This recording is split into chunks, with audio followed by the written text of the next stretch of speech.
miércoles 24 y el miércoles 25 va a tener unas conferencias, Género y Derechos Humanos y Enfoque de Género en la Educación. Además, el día miércoles 24 y jueves 25 he dicho que ya han pasado. Por favor, señor Dios mío. El viernes, ayer, 26, ha tenido una conferencia, Principios, Valores e Identidad dentro del proceso de globalización. El tema que ha desarrollado, y es el de la ideología de género. Así es. Tema muy polémico en el Perú y en muchas partes del mundo, evidentemente. La ideología de género, evidentemente, es una teoría, es una ideología, es un conjunto de ideas, etcétera, de valores.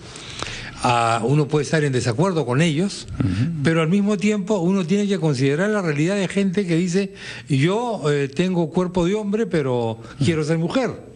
He nacido con un cerebro de mujer, que quiero ser mujer, o yo, etcétera, una gama de posibilidades que se presentan en la sociedad, más allá de que uno pueda discrepar de la llamada ideología de género. Ahí hay una contradicción. ¿Cómo se soluciona eso? No, yo creo que no hay una contradicción. Digamos, una cosa son las ideologías y otra los hechos. La humanidad siempre ha conocido unas ciertas variantes en el ejercicio de las posibilidades sexuales del ser humano. Siempre ha habido heterosexuales, homosexuales, transexuales. Basta leer el Génesis bíblico para ver que ya se conocía todo esto, ¿no? Por lo tanto, eso no es una novedad. Lo que es una novedad es la ideología, el intento de imponernos a todos una forma de pensar. Yo creo que... ¿Quién intenta eso, señor Blanco? Pues mucha gente. Por ejemplo... por supuesto, todos los que defienden la ideología de género, ¿no? Algunos lobbies LGTBI y algunos que se han puesto al servicio de esa causa.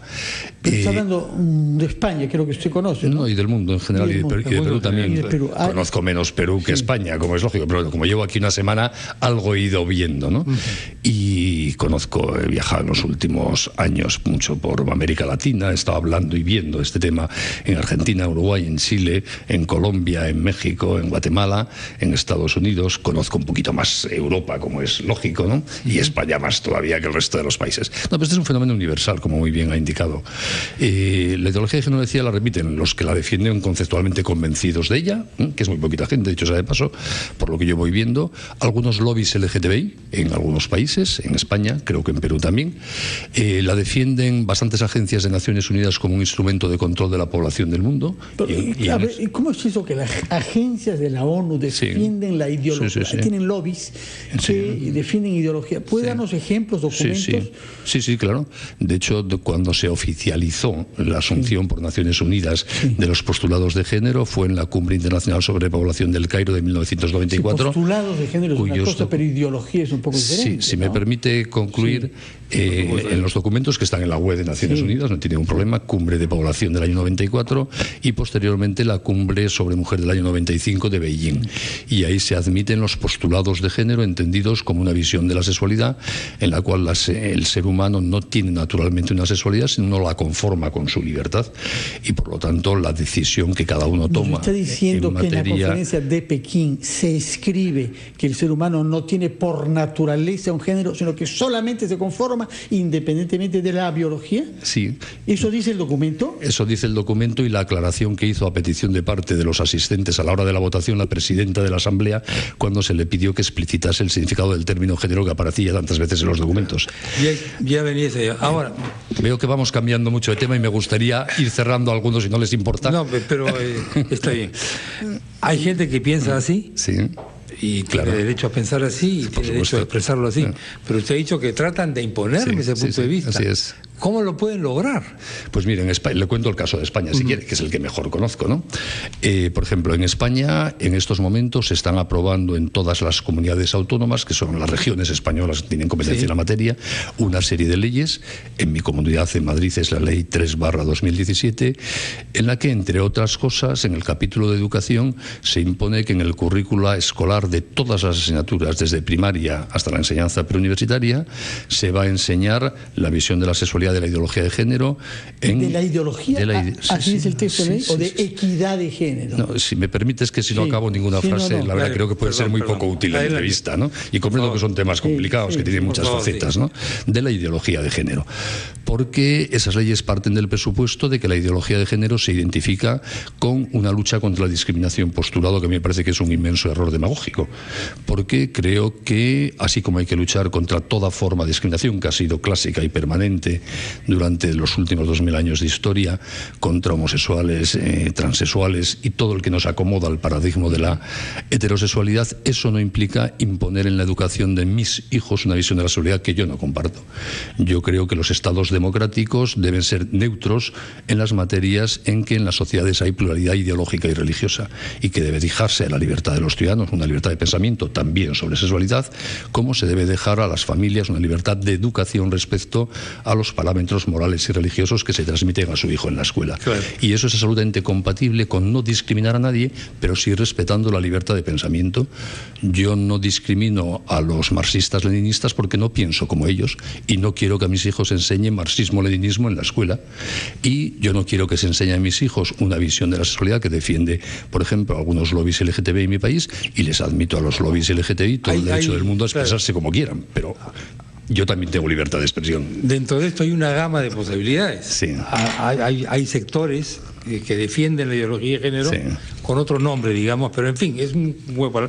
Que a usted lo acusarían de homofóbico, ¿no? Sí, seguro. Es o que no está de acuerdo con la transexualidad y cosas. Acá le cuento, es un tema de actualidad esto, entre otras cosas, no solamente por el Ministerio de Educación, sino porque tenemos una candidata a Miss Perú, Miss Perú Mundo, que hace un cambio de género.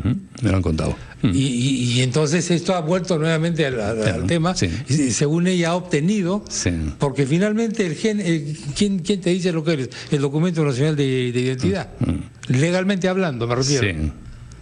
Parece que no se sabe si le han dado ese documento o no. Está en debate en este momento. ¿Qué opinaría de un caso así? No tengo ni la más remota idea. Lo que sí digo es que ese calificativo de homofóbico es un intento de descalificar a los que pensamos de una manera para no dejarnos hablar. Yo creo que lo mejor es no insultar y escuchar las razones de uno y de otro, y luego el público opinará quien tiene razón, o resulta más convincente lo de descalificar. Si te califican de tener una fobia, eres un enfermo y no merece la pena escucharte. Es un viejo truco que ya utilizaba hasta Stalin en sus juicios. Y por tanto yo huiría de las descalificaciones de cualquier bando, intentaría atender a las razones razonadas que cada uno tenga que dar para ver cuáles son más prudenciales y creíbles, ¿no? Ahora, respecto de eso, a mí lo que me sorprende de esta ley madrileña y de otras comunidades es que se hable en la ley de ideología de género, porque una ideología por definición no es ciencia. De manera que se invoque una ideología en una ley, eso no he visto nunca. Puede haber en España. En el Perú ciertamente no hay. El problema en el Perú es que se atribuyó al Ministerio de Educación preconizar ideología de género porque pedía equidad de género y porque luchaba contra la discriminación de género. ¿Usted reconoce que hay una diferencia entre la ideología de género y ese tipo de pedidos? Si me permite, porque es un tema que merece la pena ser matizado.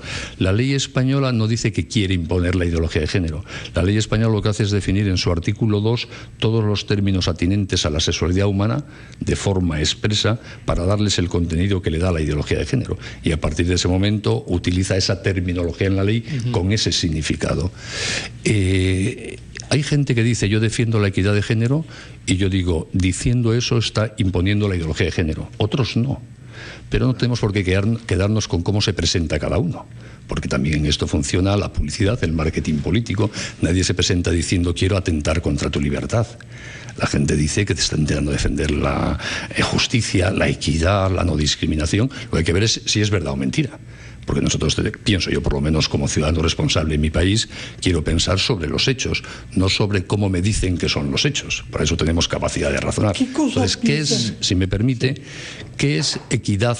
Llámese de género, no, que me gusta poco la palabra género porque ya supone una transmutación del significado tradicional de los términos. Género es un término gramatical. En castellano correcto, la sexualidad se define como sexo, no como género. Género es un término cultural. Es la ideología de género creada a finales de los años 60. Podemos hacer la locuración intelectual si quiere, que la tengo estudiada y publicada, vamos. A finales de los años 60 en Estados Unidos, quien sustituye el término sexo por género para cambiar nuestro concepto de sexualidad por un concepto moldeable culturalmente. Y yo no estoy de acuerdo con ese cambio terminológico que implica un cambio conceptual. Los seres humanos tenemos sexo. Las cosas, como esta mesa, tienen género. Pero yo tengo sexo, yo no tengo ningún género, yo soy hombre. El diccionario de la Real Academia dice, usted está usando el castellano a su manera, pero si usted mira el diccionario, ahí la definición de género no corresponde a lo que usted dice de manera restrictiva. Perdón, usted, depende, en el caso del diccionario de la Real Academia Española, depende de qué edición maneje usted. La última, por ejemplo, la Real Academia Española, cuando se aprobaron las primeras leyes de género en España en el 2004 y 2005, en su informe al Parlamento recordó esto mismo que yo estoy diciendo y pidió que no se utilizase el término género. No le hicieron ni caso en ese nuevo contenido conceptual porque no se respondía al uso normal del castellano. Luego la han cambiado. Señor Blanco, ¿me permite que acabe lo que estaba diciendo? Porque es que si no nos perdemos completamente. Yo tengo sexo. Biológicamente los miembros de la especie humana somos XX o XY. Y luego, en el terreno de la conducta sexual, de los afectos, de los sentimientos, hay una serie de variedades que siempre ha habido, que yo la respeto completamente. Pero yo creo que no se entiende bien al ser humano si negamos el sexo como un dato que nos define. Y esa es mi concepción de la sexualidad, que la sexualidad, la configuración como hombre y mujer, hagamos lo que hagamos con nuestra sexualidad, que yo siempre lo respetaré mientras no se afecta a derechos de terceros, por supuesto, ese es un dato que me parece que es muy relevante para entender a los humanos.